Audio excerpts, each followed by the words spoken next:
Hi guys, welcome back. എന്തൊക്കെ വിശേഷങ്ങൾ, സുഖമല്ലേ? അപ്പോൾ ഞാനിപ്പോൾ വന്നതേ ഒരു അനുഭവം പങ്കുവെക്കാൻ വേണ്ടിയിട്ടായിരുന്നു. നിങ്ങളുമായിട്ട് ഷെയർ ചെയ്യാമെന്ന് വിചാരിച്ചു. അനുഭവം എന്ന് പറയാൻ പറ്റില്ല, ഞാൻ ചെയ്തൊരു വലിയ വിഡ്ഢിത്തം. ആ വിഡ്ഢിത്തിൽ നിന്ന് കഷ്ടിച്ച് രക്ഷപ്പെട്ടത് എങ്ങനെയെന്ന് ഞാൻ പറഞ്ഞുതരാം. അപ്പോൾ സംഭവം എന്താണെന്ന് വെച്ചാൽ, നിങ്ങൾക്കിതുപോലെ ഈ വീഡിയോ കണ്ടിട്ട് ഇതുപോലെ എന്തെങ്കിലും അനുഭവം ഉണ്ടായിട്ടുണ്ടെങ്കിൽ ഒന്ന് കമൻറ്റ് ചെയ്യട്ടോ. പ്രത്യേകിച്ച് ഒറ്റയ്ക്ക് താമസിക്കുന്ന പ്രവാസികളാണ് ഇത്തരം അബദ്ധങ്ങളൊക്കെ പ്രത്യേകിച്ച് ചെയ്യുക. സംഭവം എന്താണെന്ന് വെച്ചാൽ, ഞാൻ റൂമിൽ ഇങ്ങനെ ഇരുന്നിട്ട് ഒന്ന് ചായ ഉണ്ടാക്കാൻ വേണ്ടിയിട്ട് പാൽ അടുപ്പത്ത് വെച്ചതേന്. അങ്ങനെ പാൽ അടുപ്പത്ത് വെച്ച് കണ്ട് ഞാൻ ജസ്റ്റ് മൊബൈലിൽ നോക്കാൻ വേണ്ടി ഇരുന്നപ്പോൾ മാഡം വിളിച്ചിട്ട് എന്താ പറഞ്ഞു, മുഹമ്മദ് ഒരു സ്ഥലം വരെ പോവാണ്ടെന്ന് പറഞ്ഞു.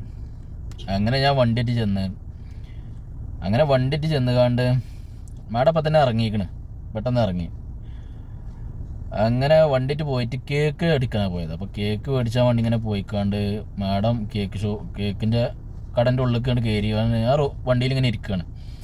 അപ്പോഴാണ് എനിക്കെന്ത് ഓർമ്മ വന്നത്, അവിടെ ചായക്ക് പാലടുപ്പത്ത് വെച്ച് ഓർമ്മ വന്നപ്പോൾ തന്നെ നെഞ്ഞൊന്ന് കാളിട്ടാ. കാരണം ഗ്യാസും കാര്യങ്ങളൊക്കെ അല്ലേ. അങ്ങനെ ഞാനെന്ത് വിചാരിച്ച്, മാഡം പെട്ടെന്ന് ഇറങ്ങും, എന്നിട്ട് പെട്ടെന്ന് പോയിക്കാണ്ട് റൂമിൻ്റെ കുറച്ച് അടുത്ത് തന്നെയാണ്, ഒരു 2-2.5 കിലോമീറ്റർ ഉള്ളിലാണ്. അപ്പോൾ അവിടെ ചെന്നുകാണ്ട് ഓഫാക്കാനുള്ള ടൈമില്ല, കാരണം മാഡം പെട്ടെന്ന് ഇറങ്ങുമെന്ന് പറഞ്ഞ് പോവല്ലേ എന്നും പറഞ്ഞു. പിന്നെ ഞാൻ ഗ്യാസ് ഓഫാക്കിയില്ല എന്നൊക്കെ പറഞ്ഞുകൊണ്ട് പിന്നെ അത് വിഷയമാവും. പിന്നെ അതിന് വർത്താനും കാര്യങ്ങളൊക്കെ ആവും, ഇതെന്തുകൊണ്ട് ഓഫാക്കില്ല എന്നൊക്കെ ചോദിച്ചുകൊണ്ട്. അപ്പോൾ ഞാൻ അതിനെക്കുറിച്ച് സംസാരിച്ചില്ല, രണ്ടും കൽപ്പിച്ചുകൊണ്ട് ഞാൻ വണ്ടിയിൽ തന്നെ ഇരുന്നു. അങ്ങനെ മാഡം ഇറങ്ങിയിട്ട് മാഡം എന്നോട് പറഞ്ഞ്, പിന്നെ മാഡത്തിൻ്റെ മോൻ്റെ ഒരു കൂട്ടുകാരൻ്റെ വീടുണ്ട്, അപ്പോൾ ആ കൂട്ടുകാരൻ്റെ ഇമ്മയും ഈ മാഡം കൂടെ നല്ല കമ്പനിയാണ്, അപ്പോൾ ആ വീട്ടിലേക്ക് പോകാൻ പറഞ്ഞു. അപ്പം ഞാൻ ഒന്ന് പേടിച്ചു, കാരണം അത് കുറച്ച് അപ്പുറത്താണ്. അങ്ങനെ ഞാൻ ഏതായാലും എന്ത് ചെയ്ത്, രണ്ടും കൽപ്പിച്ച് വിട്ട് പെട്ടെന്ന് പോയിക്കണ്ട്. ഞാൻ അവിടെയും വെയിറ്റിംഗ് ആണെങ്കിൽ മാഡത്തിനോട് ഇങ്ങനെ റൂമിൽ പോയിക്കണ്ട് വരാമെന്ന് പറയാമെന്ന് വിചാരിച്ചുകൊണ്ട് അങ്ങനെ അവിടെ പോയിക്കാണ്ട് മാഡം വണ്ടിയിൽ നിന്ന് ഇറങ്ങിക്കാണ്ട് എന്നോട് പറഞ്ഞു, പോയിക്കോ റൂമിൽ പോയിക്കോ, കഴിഞ്ഞിട്ട് ഞാൻ വിളിക്കാറുണ്ട്.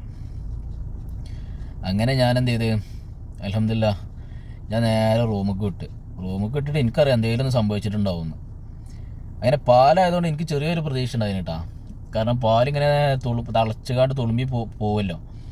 അപ്പം ഗ്യാസ് പിന്നെ തീമക്ക് വന്നാൽ തീ കേടുന്നുള്ളൊരു ചിന്ത എൻ്റെ മനസ്സിലിങ്ങനെ വന്ന്. അങ്ങനെ ഞാൻ എന്ത് ചെയ്ത്, വന്നുകാണ്ട് പതുക്കെ റൂമിങ്ങനെ ഡോറ് തുറന്നുകാണ്ട് നോക്കിയപ്പോൾ ഞാൻ വിചാരിച്ച മാതിരി തന്നെ സംഭവം, പാല് തിളച്ചുകാണ്ട് ഡോറ് തുറന്നേക്കുന്ന നല്ല മണം ഉണ്ട് കേട്ടോ, ഗ്യാസിൻ്റെ മണം. റൂം മൊത്തം ഗ്യാസിൻ്റെ മണമാണ്. അങ്ങനെ ഞാൻ നേരെ അടുപ്പത്ത് ചെന്ന് കണ്ട് ലൈറ്റൊന്നും ഇട്ടില്ല, പിന്നെ സ്വിച്ച് ബോർഡും കാര്യങ്ങളൊന്നും യൂസ് ചെയ്തില്ല. അങ്ങനെ അടുപ്പത്ത് ചെന്ന് കണ്ട് നോക്കിയപ്പോൾ പിന്നെ തീയൊക്കെ കെട്ടിക്കണ്, ഭാഗ്യത്തിന് പാലായതുകൊണ്ട് പാല് തിളച്ചുകാണ്ട് തീമക്ക് വന്ന് വീണുകണ്. അങ്ങനെ തീ കെട്ടിട്ട് ഗ്യാസ് ഇങ്ങനെ പോയിക്കൊണ്ടിരിക്കുക. അങ്ങനെ ഞാൻ വേഗം ഗ്യാസ് ഓഫ് ചെയ്ത് കാണുന്ന എന്ത് ചെയ്ത്, റൂം വേഗം തുറന്നിട്ട് ഡോറും കാര്യങ്ങളൊക്കെ തുറന്നിട്ട് പിന്നെ ഒരു അരമണിക്കൂറോളം അങ്ങനെ ഇട്ട്, പിന്നെ അങ്ങനെ ഓരോ പേപ്പറും കാര്യങ്ങളൊക്കെ എടുത്ത് കാർഡ്ബോർഡിൻ്റെ കഷ്ണമൊക്കെ എടുത്ത് വീശി ഗ്യാസ് റൂമിൽ നിന്ന് കൊണ്ട് ഒഴിവാക്കി.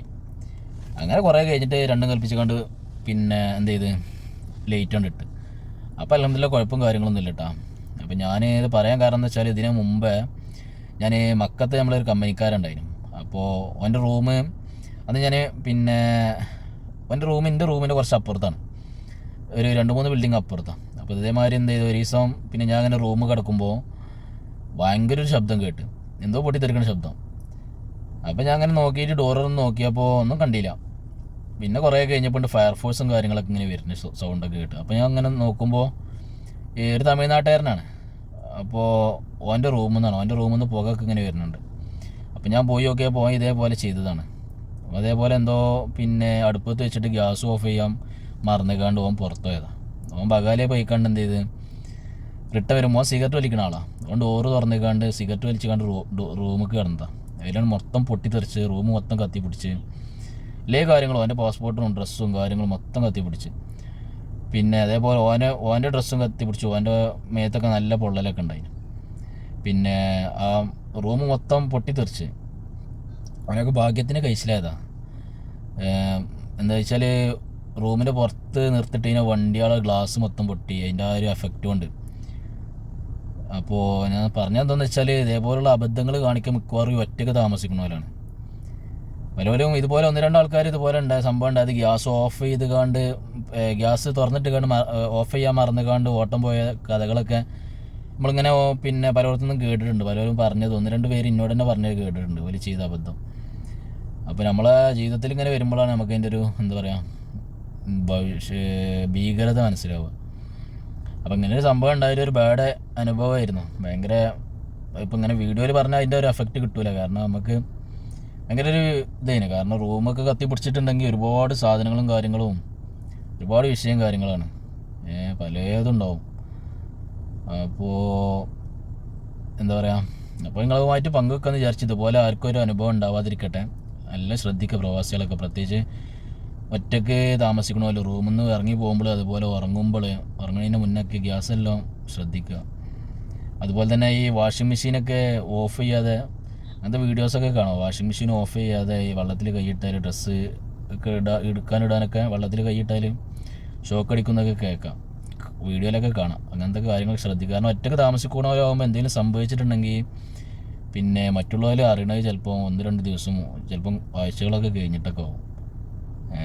നമ്മൾ ഈ ഡ്രൈവർമാർ പിന്നെ കഫീലന്മാർ വിളിക്കാമെന്ന് വിചാരിക്കുക. അങ്ങനെ വിളിക്കാനൊന്നും ആളില്ലാത്തവരൊക്കെ നല്ല ശ്രദ്ധിക്കുക. അപ്പോൾ ഇതുപോലെ നിങ്ങൾക്ക് ആർക്കെങ്കിലും അനുഭവം ഉണ്ടായിട്ടുണ്ടെങ്കിൽ ജസ്റ്റ് ഒന്ന് കമൻറ്റ് ചെയ്യാം. Okay, thank you. അടുത്തൊരു നല്ല വീഡിയോ ആയിട്ട് വീണ്ടും വരാം ഇൻഷാ അല്ലാഹ്. Okay, thanks.